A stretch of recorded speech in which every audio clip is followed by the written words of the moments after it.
स्वागत है आप सभी का टिकर अपडेट्स के एक नए एजुकेशनल सीरीज में। इस सीरीज में हम स्टॉक मार्केट के रिलेटेड डिफरेंट तरह के जो भी टॉपिक्स आपके नज़र में आते हैं उनको हम डिस्कस करेंगे। इस सीरीज का शुरुआत एक नए टॉपिक से कर रहे हैं। जो ये वीडियो रिलेटेड है वो है फेज ऑफ मार्केट्स।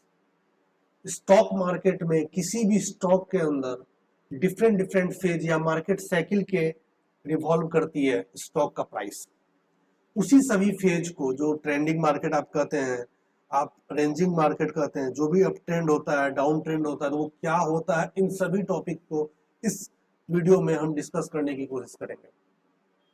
चलिए पहले आपको हम चार टर्म से रूबरू करवाते हैं जो आपके मार्केट में, मार्केट साइकिल में बहुत इंपॉर्टेंट एक इंपॉर्टेंस है उन चारों वर्ड का। वो चारों जो फेज है मार्केट का साइकिल है वो ये है जो आपके स्क्रीन पे भी दिख रहा होगा। ठीक है, पहला है एक्यूमुलेशन फेज। ये जो हम चार्ट निकाले हुए हैं ये है एचडीएफसी बैंक का और ये बहुत पीछे का हिस्टोरिकल चार्ट है।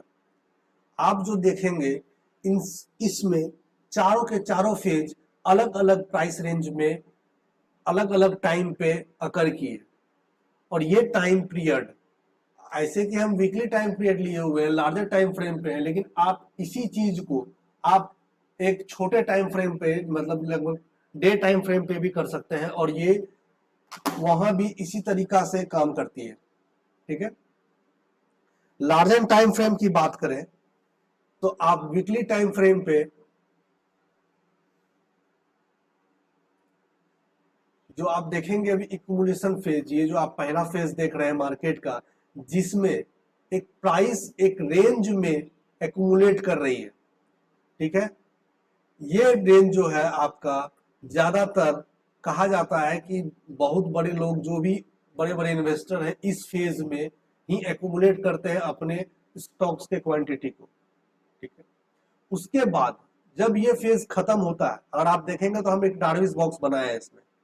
डार्विस बॉक्स क्या होता है ये हम इसी एजुकेशनल सीरीज में आगे चल के इस वीडियो में हम एक वीडियो बना देंगे पार्टिकुलर उसको लेकर। डार्विस बॉक्स में आप देखेंगे डार्विस बॉक्स को ये तोड़ी है और आगे बढ़ा है और ये नेक्स्ट फेज में इंटर की है, वो है एडवांसिंग फेज।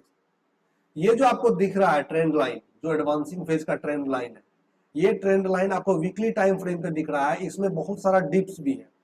अगर डेली टाइम फ्रेम पे देखेंगे ये आपको डिप्स दिखेगा। तो ये डिप्स को आप जब स्विंग ट्रेड करते हैं तो आप इसको ऐसे हायर हाई और हायर लो का जो पैटर्न होता है उसमें आप इसको देख सकते हैं। ठीक है, एडवांसिंग फेज जब खत्म होता है, जब ये उसका जो स्टॉक का एनर्जी है जब ये खत्म होने लगता है, तब आता है डिस्ट्रीब्यूशन फेज, जो एक एक्यूमुलेशन फेज का ही अगला वर्जन है मार्केट साइकिल में। ये समझ जाइए आप, इस फेज में मार्केट अपने पेस को स्लो कर देती है। इस फेज में जो भी बायर है वो अपना मतलब जो भी शेयर है उसको बेचने की कोशिश करते हैं, इसलिए यहाँ प्राइसिंग डाउन होता है। अगर आप देखेंगे यहाँ ये तो 2009 का टाइमिंग है जब इकोनॉमिक स्लो डाउन हुआ। ठीक है, हम तभी का आपका एग्जाम्पल दिखा रहे हैं। ठीक है, वो फेज दिखा रहे हैं। यहां से फिर उसके बाद जब ये डिस्ट्रीब्यूशन फेज खत्म होता है, जब आप डार्विस बॉक्स को देखेंगे आप नीचे की ओर तोड़ी है, तब उसके बाद आपका एक फेज आता है जिसको कहते हैं डिक्लाइनिंग फेज। ये बहुत बड़ा फेज है। ठीक है, डिक्लाइनिंग फेज जो बनता है इसमें लोअर लो का पैटर्न बनता रहता है। ठीक है, इसको प्राइस को हमेशा, जैसे कि पिछला प्राइसिंग अगर आप देखेंगे, मैं आगे भी इस चीज को बताया हूं, ये चार फेज जो है मार्केट का, इसके साथ आप मार्केट के जो ट्रेंड होते हैं इसी के साथ उसको आप एक्यूमुलेट, इसी के साथ आप उसको एडजस्ट करते हैं। जैसे कि हायर हाई पैटर्न जो है वो इसमें बनेगा जिसको आप एडवांसिंग फेज कर रहे हैं। इसी में आप ट्रेंडिंग मार्केट का भी जो आप साइकिल देखेंगे वो एडवांसिंग फेज में ही देखेंगे आप।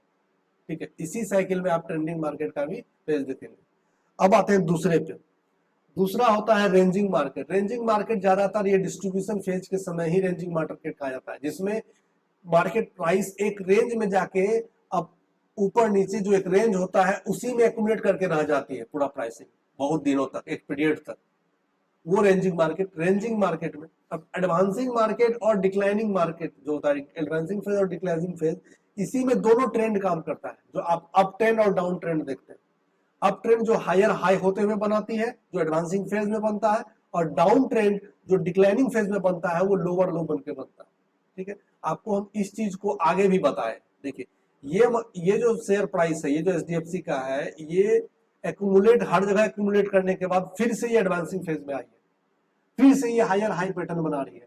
आपको हम इसको अच्छी तरीका से यहाँ समझाए। आप एक और आप एग्जांपल देखेंगे, ये आपका जो आप पैटर्न है, इसको हम अच्छी तरीका से यहाँ पे आपको बताया। आप देखिए, ये देखिए, ये यही वो पैटर्न है जिसपे मार्केट काम कर रही है। ठीक है, अब आप देखेंगे यहाँ से ये प्राइसिंग एक प्राइस से एक पीरियड में, जैसे कि 1 सितंबर के आसपास यहाँ से शुरू हुई, ये तभी एडवांसिंग फेज में थी, एक्यूमुलेशन फेज यहाँ खत्म हुआ। ठीक है, एक्यूमुलेट किया थोड़ा देर आके, एक रेंज बाउंड, क्योंकि जब मार्केट यहाँ से चला, ठीक है, कुछ देर बाद जाने का तो उसका पावर खत्म हो जाएगा। मार्केट का जो भी एनर्जी होगा, जो भी बायर होंगे, जो भी उनको लगेगा कि नहीं पैसा आ गया, अब मार्केट नहीं जाएगा, तो वो जो सेलर थोड़ा बहुत निकलेगा, यहाँ पे पहला फेज का सेलर को, बायर को निकालेगा। उसके बाद फिर मार्केट अपने ट्रेंड को कंटिन्यू करेगा। ट्रेंड को कंटिन्यू करा, वो भी ट्रेंड कंटिन्यू कैसे हो रहा है? Higher high higher low, higher high higher low, higher high higher low. एक समय के बाद ये जब उसका पावर खत्म होने का, फिर यहाँ एक्यूमुलेट हो गया, थोड़ा सा कुछ दिन एक्यूमुलेट हुआ, एक फेज बनाया कि नहीं भाई अब यहाँ से ऊपर नहीं जा सकते हैं, टॉप बनाया उसका। ठीक है, डबल टॉप, जिसको आप कैंडल लिस्ट में देखेंगे यहाँ डबल टॉप बना होगा, डबल टॉप पैटर्न यहाँ बना होगा। ठीक है, एक टॉप बना, उसको नहीं तोड़ा 2-4 दिन कैंडल, उसके बाद फिर वो फिर lower, higher low, higher high higher low. इस तरीका से ही मार्केट हमेशा वर्क करती है, किसी भी स्टॉक्स में आप वर्क देखें तो। ये जो फेज है हमेशा, ये फेज हमेशा रेगुलेट एक लूप में चलता रहता है, लूप में चलता रहता है। ठीक है, और ऐसा नहीं है कि अगर कोई डिस्ट्रीब्यूशन फेज के बाद डिक्लाइनिंग फेज में आया है तो वो स्टॉक फिर एडवांसिंग फेज में भी जाएगा, ये जरूरी नहीं है, लेकिन ऐसा होता भी है।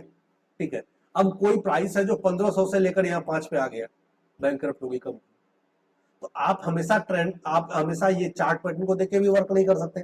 जब वो आपको इस तरीका का मार्केट दिखने लगे, जब आपको डिस्ट्रीब्यूशन फेज में आने लगे, जब आप एक रेंज बॉन्ड में बंद होने लगे, तब वो मार्केट साइन देती है कि भाई मेरा एनर्जी खत्म हो गया इस स्टॉक का, आपको निकल लो।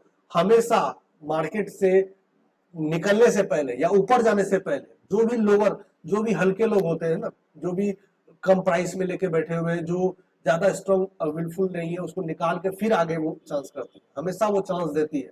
अगर आपको ऊपर भी जाना है तो पहले एक रेंज बॉन्ड बनाएगी मार्केट, फिर वो मार्केट ऊपर जाएगी। अगर उसको नीचे भी जाना है तो भी एक रेंज बनाएगी, ठीक है, तो फिर नीचे जाएगी। वही रेंज बनाने के पीरियड को हम डिस्ट्रीब्यूशन फेज और एक्यूमुलेशन फेज कहे हुए। वही एडवांसिंग, वही आप ट्रेंडिंग मार्केट को एडवांसिंग और डिक्लाइनिंग, एडवांसिंग हो गया आपका, यानी ऊपर की ओर जो अप ट्रेंड है उसको एडवांसिंग फेज हो गया, और जो डाउन ट्रेंड है उसको डिक्लाइनिंग फेज कर देते हैं। ये 5-6 टर्म ही है जो स्ट्रक्चर और साइकिल को बताता है। ठीक है, आप जब भी देखेंगे, जब भी एक डिस्ट्रीब्यूशन फेज आता है, आप देखेंगे ये जो कैंडल है ना, लाल कैंडल, ये मतलब वॉल्यूम का जो संख्या है, जो सेलर का संख्या है, वो बढ़ जाएगा। आप हमेशा ध्यान रखेंगे एक्यूमुलेशन फेज में, इसलिए प्राइस उसके बाद एडवांसिंग फेज में जाता है, क्योंकि लोग जैसे ही लोअर प्राइस आता है लोग खरीदने लगते हैं, यानी बायर का संख्या बढ़ जाता है। बायर का संख्या बढ़ता है तो वो प्राइस को फिर पंप करता है ऊपर की ओर। डिमांड एंड सप्लाई का खेला है यहाँ। उम्मीद है हम आपको ये चार्ट टर्म और जो ये मार्केट का साइकिल है ये आपको समझा पाए होंगे। अगर कोई भी क्वेश्चन इसमें रहे तो आप इस वीडियो के कमेंट सेक्शन में डालें, और ये सीरीज आपका अब कंटिन्यू होगा। इसमें बहुत सारे डिफरेंट जो भी टाइमलाइन पे हम बनाए हुए हैं कुछ टॉपिक्स, उसको आप जो स्टॉक मार्केट का बेसिक्स है वो सभी चीजें आपको हम बताएंगे। उम्मीद है आप इस चैनल को सब्सक्राइब कर लिए होंगे। यहां तक वीडियो देखने के लिए धन्यवाद। मिलेंगे फिर नेक्स्ट वीडियो।